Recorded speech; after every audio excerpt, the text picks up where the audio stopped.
پاکستانی جاسوس کے فرار اور رتھا سنگھ کی ان کے ہاتھوں موت کی خبر اس سرحدی پوسٹ پر بجلی بن کر گری تھی۔ دیوالی کی رات ان کے لیے قیامت کی رات بن گئی تھی۔ میجر گپتا کو اس حادثے سے باخبر کرنے سے پہلے پکٹ کمانڈر نے تمام جوانوں کو فال ان کر لیا تھا۔ انہوں نے شراب کے بلیڈر غائب کر دیے، عورتوں کو افراتفری میں خفیہ راستوں سے گاؤں کی طرف بھگا دیا اور سہمے سہمے اپنی اپنی ڈیوٹی پر مستعد ہو گئے۔ خوفزدہ پوسٹ انچارج نے کانپتے ہاتھوں سے سلسلہ میجر گپتا سے قائم کیا تھا۔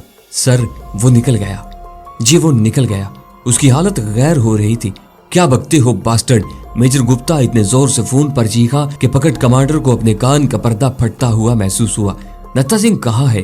اس نے پکٹ انچارج کو گالیاں دیتے ہوئے پوچھا۔ وہ اسے بھی جاتے جاتے گلا گھونٹ کر اس کی بات نامکمل ہی تھی کہ میجر کی زبان بے دریغ چل پڑی۔ وہ جنونیوں کی طرح فون پر دھاڑتے ہوئے اسے گالیاں دے رہا تھا۔ میں تم سب کو شوٹ کر دوں گا۔ اس کے منہ سے غصے کی حالت میں کوئی ڈھنگ کی بات بھی نہیں نکل رہی تھی۔ فوراً سارے علاقے کو گھیرے میں لے لو، سرحد کی طرف بھاگو۔ اس نے پھر گالیوں کا سلسلہ وہیں سے جوڑ لیا جہاں سے ٹوٹا تھا۔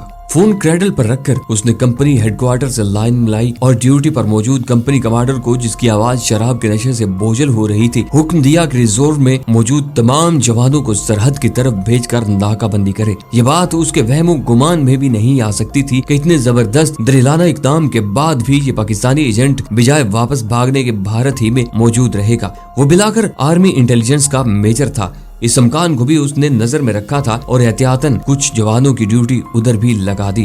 خود بڑی تیزی سے جیپ چلاتا ہوا اپنے اردلی کے ساتھ ڈھولن وال پکٹ کی طرف اڑا چلا جا رہا تھا۔ بی ایس ایف کی کمپنی ہیڈ کوارٹر سے شراب کے نشے میں دھت سپاہی اور چھوٹے افسر میجر گپتا کو گالیاں دیتے بادل نخواستہ وردیاں پہن کر اپنی رافلیں سنبھالتے ٹرکوں اور جیپوں میں سوار ہو رہے تھے۔ میجر گپتا جب سے اس علاقے میں انٹیلیجنس ڈیوٹی پر آیا تھا، اس نے ان لوگوں کو نیچا دکھا رکھا تھا۔ عام حالات میں بھی وہ ان کی جان کو آیا رہتا تھا، جبکہ آج تو ظالم نے انتہا ہی کر دی تھی۔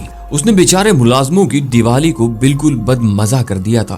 ڈاک بنگلے کی میز پر پھیلا نیلے رنگ کا نقشہ اس کی آنکھوں سے سامنے پھیلتا چلا گیا۔ کرنل صاحب کی انگلی ڈھولن وال اور اس کے گردا گرد مختلف مقامات پر لگے سرخ دائروں پر یکے بعد دیگرے بجتی اور اٹھتی چلی گئی۔ اس علاقے کے چپے چپے کو نقشے کی مدد سے انہوں نے خان کے ذہن میں نقش کر دیا تھا، لیکن رات کے اس عالم میں جب کوئی سمت کی بھی صحیح طور پر نشاندہی نہیں کر سکتا تھا، وہ کوئی بھی اندازہ لگانے سے قاصر تھا۔ رات ٹوٹ ٹوٹ کر وقت کی گود میں گر رہی تھی، آسمان کھلنے لگا تھا، بادلوں کے ٹکڑے پھٹ کر تحلیل ہونے لگے تھے، تارے اب ایک ایک کر کے نمایاں ہو رہے تھے اور خان اپنے ٹریننگ کلاس روم میں پہنچ چکا تھا۔ یہ قطبین ہیں، 2 ستارے، بس انہی سے رہنمائی حاصل کرنی ہے تم نے۔ صدیوں سے یہ راستہ دکھاتے آ رہے ہیں قافلوں کو، اور یہ جو دمدار سا ستارہ پہلی قطبین کے نیچے نظر آ رہا ہے، اسے ہمیشہ اپنے بائیں کندھے پر رکھ کر اپنی سمت کا تعین کرنا۔ بائیں کندھے پر رکھو گے تو بھارت پہنچ جاؤ گے اور دائیں پر پاکستان۔ آنکھوں پر موٹے شیشے کی اینک جمائے ایک ڈھلتی عمر کا پروفیسر اس سے مخاطب تھا، اور خان کی نظریں اس وقت آسمان میں اس قطبین کو تلاش کر رہی تھی۔ پھر اسے یاد آ گیا کہ قطبین تو رات 2 بجے کے بعد نمودار ہوں گے، تب تک اسے بہرحال ایک درست اندازہ قائم کر کے سفر اختیار کرنا تھا۔ اس کا رخ ڈھولن وال کی طرف تھا۔ وہ اگر چاہتا تو بآسانی نتھا سنگھ کو مار کر واپس پاکستان چلا جاتا اور اگلے روز کسی دوسرے لانچنگ پیڈ سے اسے سرحد عبور کروائی جا سکتی تھی، لیکن اس کی غیرت کو یہ واپسی گوارا نہ تھی۔ خان نے اس بات کا خاص خیال رکھا تھا کہ وہ ڈھولن وال سے مناسب فاصلہ برقرار رکھتے ہوئے آگے نکل جائے۔ اسے بتایا گیا تھا کہ اس کے بعد اسے ایک نہر عبور کرنا ہوگی۔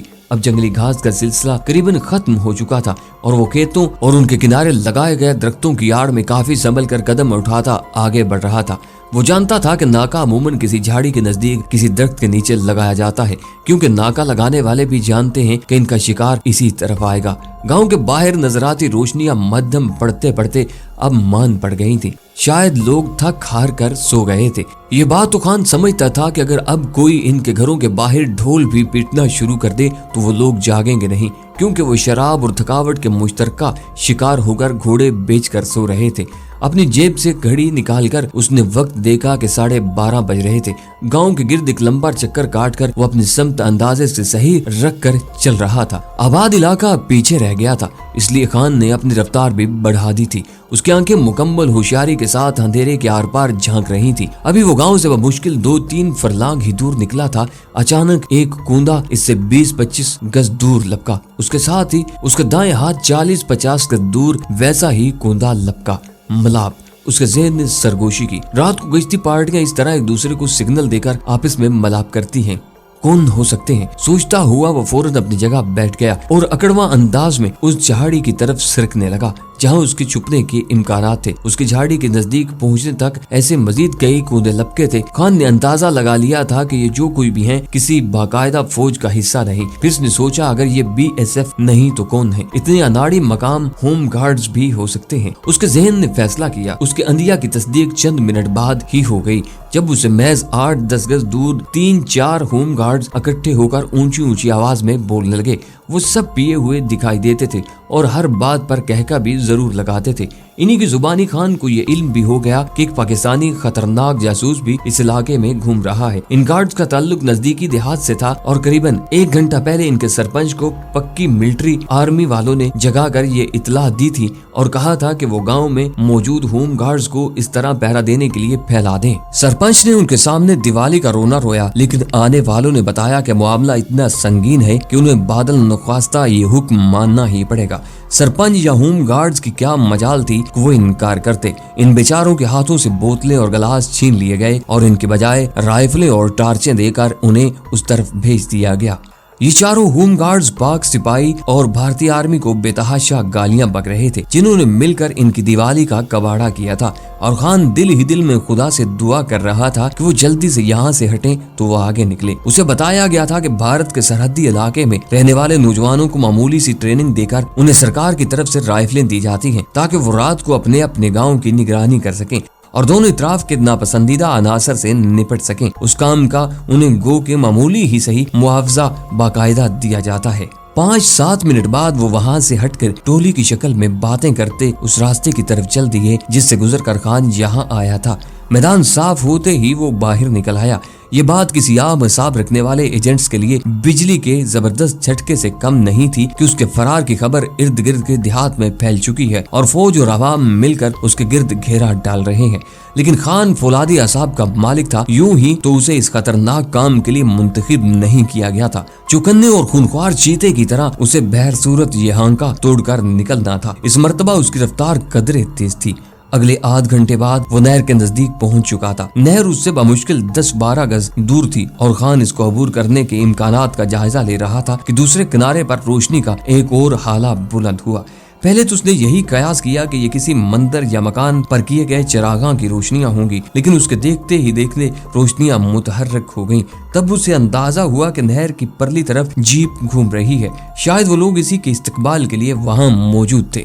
نہر سے جیپ کا فاصلہ خاصا تھا۔ خان کو یاد آ گیا صوبیدار صاحب نے بتایا تھا کہ نہر سے قریباً آدھا میل دور ایک پکی سڑک فوجی مقاصد کے لیے تعمیر کی جا رہی ہے۔ یہ جیپ شاید اسی سڑک پر روان دواں تھی۔ اسے فوراً ہی ایک فیصلے پر پہنچنا تھا اور خان جس فیصلے پر پہنچا اسے عام حالات میں پاگل پن ہی سے تعبیر کیا جا سکتا تھا، لیکن ان حالات میں اسے بہرحال یہی دلیرانہ فیصلہ کرنا پڑا۔ خان جانتا تھا کہ یہ گھیرا اس کے گرد پھیلتا چلا جائے گا۔ وہ اگر اس جال سے نکل سکتا تو صرف رات کے اندھیرے میں رات ہی اس کا سائبان تھی۔ اگر یہ سائبان ہٹ جاتا اور وہ کسی اجالے کی گرفت میں پھنس جاتا تو وہ لوگ دن کی روشنی میں 1-1 انچ زمین پر اسے ڈھونڈنے نکل پڑتے اور اس کے بچ نکلنے کے امکانات بالکل ہی ختم ہو کر رہ جاتے۔ اس نے فیصلہ کر لیا تھا کہ وہ صبح ہونے سے پہلے اپنے گرد پھیلے اس جال میں سے راستہ بنا کر نکل جائے گا، اور اس کی بہترین صورت یہ تھی کہ وہ آگے ہی آگے بڑھتا چلا جائے۔ اس طرح غنیم بھی اپنا جال کھلا کرتا جائے گا اور بالآخر وہ کہیں سے بھی اس جال میں نقب لگا کر نکل سکے گا۔ اپنی جیب سے اس نے پولیتھین پیپر کا تہہ کیا ہوا ایک تھیلا نکالا، اپنے تمام کپڑے اس میں بند کر کے اس کے سرے کو مضبوطی سے گانٹھ لگا کر پیٹھ پر باندھ لیا۔ اسی تھیلے میں اس کے لیے دوسرا جوتا بھی رکھا تھا۔ اپنے پاؤں میں پہنے کینوس شوز اس نے وہیں گھڑا کھود کر دبا دیے اور نہر میں اتر گیا۔ نہر میں پانی بہت کم تھا، کہیں کہیں اسے تیرنا پڑا۔ دوسرے کنارے پر پہنچ کر اس نے کپڑے پہنے اور جوتی پاؤں میں ڈال کر وہ تھیلا بھی وہیں ایک کھیت میں دبا دیا۔ اب وہ پھونک پھونک کر قدم رکھتا اس سڑک کی طرف بڑھ رہا تھا جس سے تھوڑی دیر پہلے جیپ گزری تھی۔ سڑک تک وہ بغیر کسی رکاوٹ کے پہنچ گیا، پھر دھڑکتے دل لیکن مضبوط اور پراعتماد قدموں سے اس نے سڑک بھی عبور کر لی۔ اب اس کے کانوں میں آہستہ آہستہ کہیں بہت دور ہوتی بھجن کتا کی آوازیں بھی آنے لگی تھی۔ پھر اس کی نظریں آسمان کی سمت اٹھی تو وہاں اس کا راہبر قطبین بھی موجود تھا۔ خان نے خدا کا شکر ادا کیا کہ ابھی تک اس نے راستے کی سمت نہیں کھوئی تھی، ورنہ عموماً ہوتا یہی ہے کہ آدمی ساری رات بھاگ دوڑ کے بعد بھی صبح دیکھتا ہے تو جہاں سے چلا تھا وہیں کھڑا ہوتا ہے۔ گھاس میں ہونے والی خلاف معمول ہلچل اور بھاگ دوڑ کے اثرات سرحد کے دوسری طرف بھی محسوس کیے جا رہے تھے۔ وائٹ لائن کے ساتھ ساتھ گشت کرنے والی پیٹرول پارٹیوں نے فوراً ہی یہ اطلاع اپنی اپنی پکڑ پر پہنچا دی تھی کہ بھارتی علاقے میں اچانک ہی بے تحاشا ریزرو فورس گھس آئی ہے۔ ایسا عموماً انہی حالات میں ہوتا تھا جب انہیں کسی خطرناک پاکستانی کی آمد یا واپسی کی خبر ملا کرتی تھی۔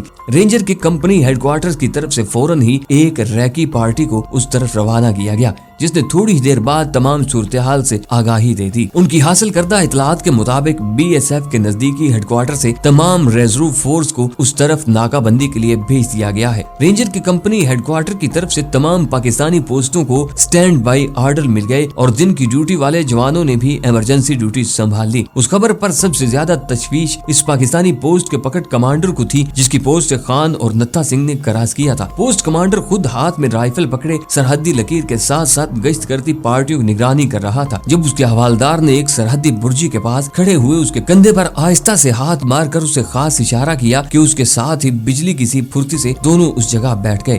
حوالدار نے جس سمت انگلی اٹھا رکھی تھی وہاں گھاس میں کسی کے بڑے احتیاط سے چلنے کی آوازیں آ رہی تھی۔ عموماً رات کے وقت جنگلی جانور بھی یہاں گھسے رہتے تھے، لیکن اس بات کا اندازہ دونوں سیانوں نے کر لیا تھا کہ اتنی احتیاط سے سور یا گیدڑ وغیرہ نہیں چلا کرتے، یہ یقیناً کوئی آدم زاد ہی تھا۔ پکڑ کمانڈر نے ہاتھ کے مخصوص اشارے سے حوالدار کو وہاں سے ہٹ کر پوزیشن لینے کے لیے کہا۔ تھوڑی دیر بعد ہی ان کی سمت ٹارچ جل کر بجھی، جو اس بات کا اشارہ تھا کہ آنے والے دوست ہیں، لیکن یہ بھی ممکن تھا کہ یہ دشمن کی کوئی چال ہو اور انہیں دھوکہ دینے کے لیے ایسا کیا گیا ہے۔ اس نے ہاتھ کے اشارے سے حوالدار کو وہیں ہوشیار ہونے کا کہا اور خود اپنا ریوالور ہاتھ میں پکڑے آنے والے کا منتظر ہو رہا۔ نووارد اسی برجی کے قریب آ رہا تھا۔ جب وہ نمودار ہوا تو چاند کی روشنی میں اس نے رائفل سلنگ کے ساتھ کندھے سے لگا رکھی تھی اور دونوں ہاتھ اٹھائے ہوئے تھا۔ پکڑ کمانڈر اچانک ہی اٹھ کر اس کے سامنے آ گیا۔ اس کے ریوالور کی نال نووارد کی طرف اٹھی ہوئی تھی۔ ہالٹ، وہ للکارا، فرنٹ جواب ملا۔ پہچان، پکڑ کمانڈر چوکنا تھا۔ حوالدار نے نووارد کو نشانے پر لیا ہوا تھا۔ جواب میں آنے والے جو کوڈ دہرایا اسے سن کر پکڑ کمانڈر کا ریوالور والا ہاتھ جھکتا چلا گیا۔